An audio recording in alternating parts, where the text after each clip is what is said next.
Why do today what you can put off till tomorrow? A classic. It's the unofficial motto of the procrastinator. You know who you are. You're possibly reading this instead of doing something else. Something more pressing, perhaps involving spreadsheets, or a leaking tap, or actual human interaction. This essay, ironically, is designed to help you stop doing that. Eventually, Procrastination. It's a big word for a simple act, the act of delaying, deferring, dithering. It's choosing the path of least resistance right now, which often leads to a path of most resistance later. It's like a credit card for your time. Enjoy now, pay later, with interest. And the interest rates are usually terrible, quite frankly, appalling. Let us begin, slowly, of course.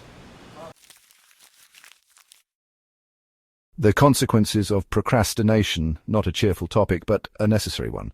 Think of it as the safety briefing before our exciting journey to the land of getting things done. When you put things off, they don't just vanish. Magically, that would be convenient, but life rarely is. Instead, they linger, they grow, they fester. That small task you avoided, it can become a big problem. That email you didn't send, it could lead to a missed opportunity. That project you delayed, it might result in a lower grade or a disappointed client, or worse, a disappointed version of yourself. The negative effects snowball. They gather momentum, like a runaway snowball of regret, and nobody likes those. Stress, anxiety, guilt, these are procrastination's unpleasant little companions. So, how do we fight this invisible foe, this procrastination beast? It's a question that plagues many of us, especially when faced with daunting tasks that seem insurmountable. The key lies in breaking down the problem, making it more manageable and less intimidating. One way is to make things smaller, less daunting. By dividing a large task into smaller, more manageable pieces, we can reduce the feeling of being overwhelmed. Imagine a giant chocolate cake. It's delicious, but it's also enormous. You wouldn't try to eat it all at once. It would be too much, too overwhelming. Or if you would, perhaps seek different advice. But for most of us, tackling such a large task in one go is simply not feasible. For most, it's too much, overwhelming. The sheer size of the task can paralyze us, making it hard to even start. But one small slice, manageable, even enjoyable. Tasks are similar. When broken down, they become less intimidating and more approachable. Break down that enormous project into tiny bite-sized pieces. Each small task is a step forward, a piece of the puzzle. So small they seem almost trivial, laughably easy. But these small tasks add up, creating momentum. Write a 5,000-word report sounds terrifying. The enormity of it can stop you in your tracks. But write the first sentence sounds doable. Outline the first section. Research one statistic. These are small steps. Each one is a manageable piece of the larger task. Each one moves you forward. Each small step is progress, even if it's just an inch. Progress is progress, no matter how small. An inch is better than no inches. Celebrate these small victories. This is sometimes called the salami slice method. It's about taking thin, manageable slices of a larger task, which is a bit more visceral, but it illustrates the point well. But the principle is the same. Break it down, make it manageable, and take it one step at a time. Time, it marches on, relentlessly. Whether you're working or watching cat videos, procrastinators often have a strange relationship with time. They underestimate how long things take or overestimate how much time they have left. This needs to stop. Time can be your friend, your ally, your slightly OCD but very punctual assistant if you let it. Enter the Pomodoro technique, invented by an Italian, Francesco Cirillo, in the 1980s, using a tomato-shaped kitchen timer. Pomodoro is Italian for tomato, hence the name. It's simple. Work for 25 minutes, then take a 5-minute break. After 4 Pomodoros, take a longer break, 15 to 30 minutes. This breaks your work into manageable chunks. And the breaks prevent burnout, supposedly. Section 5, Signpost to Success, the underrated power of clear goals. If you don't know where you're going, any road will get you there. Or, more likely, nowhere. Procrastination thrives in ambiguity. When tasks are vague, unclear. Get healthy is a terrible goal for a procrastinator. It's too big, too undefined. What does it even mean? Where do you start? Probably by having another biscuit and thinking about it tomorrow. This is where SMART goals come in. Specific, measurable, achievable, relevant, time-bound. Instead of get healthy, try walk for 30 minutes 3 times a week for the next month. Specific, walking, measurable, 30 minutes 3 times. Achievable seems reasonable. Relevant, contributes to health. Time-bound, next month, much better. Section 6, your Batcave of productivity, setting up for success. Your environment matters greatly. Trying to work in a chaotic, distracting space is like trying to knit a sweater during a hurricane. Possible, perhaps? for the unusually determined, but not recommended. Your workspace should be a sanctuary, a haven of focus, a place where procrastination fears to tread, or at least treads very carefully and quietly. Minimize distractions.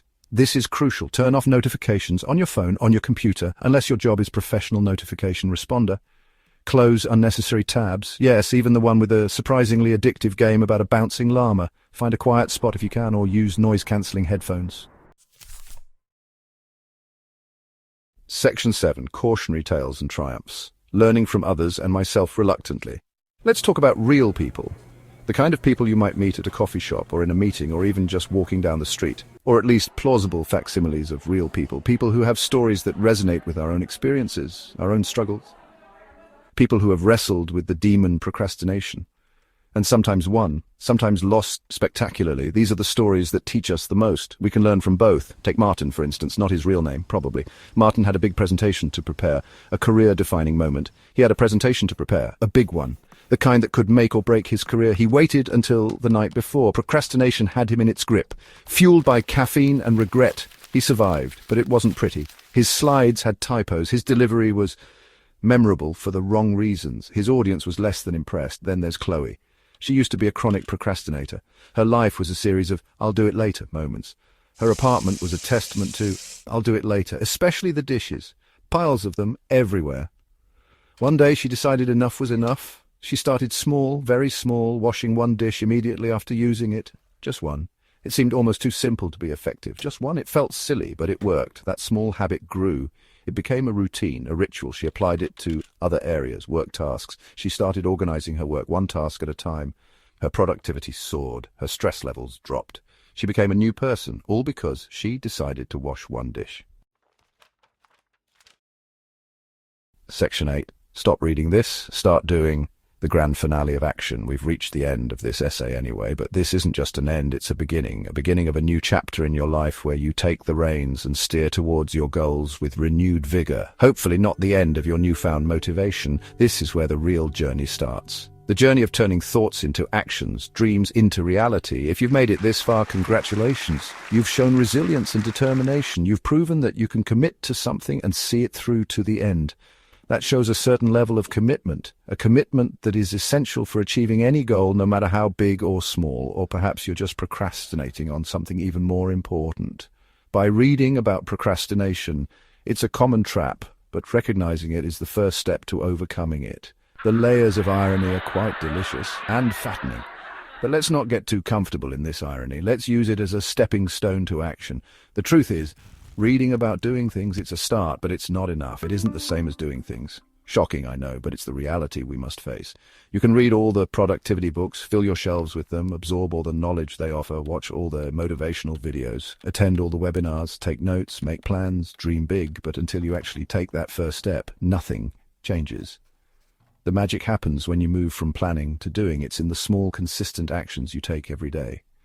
The power to overcome procrastination is within you. It's in your hands, your mind, your heart. It's not in this essay. It's not in any book or video or any other external source. It's within you, waiting to be unleashed. It's you. Yes, you. You have the power to change your life. So what's the one big takeaway, the one thing you should remember, the magic bullet? There isn't one. Sorry to disappoint, but that's actually good news. It's about small, consistent actions, breaking tasks down, managing your time, setting clear goals, creating a good environment, and most importantly, believing in yourself. Please like, share, and subscribe to our channel for more content.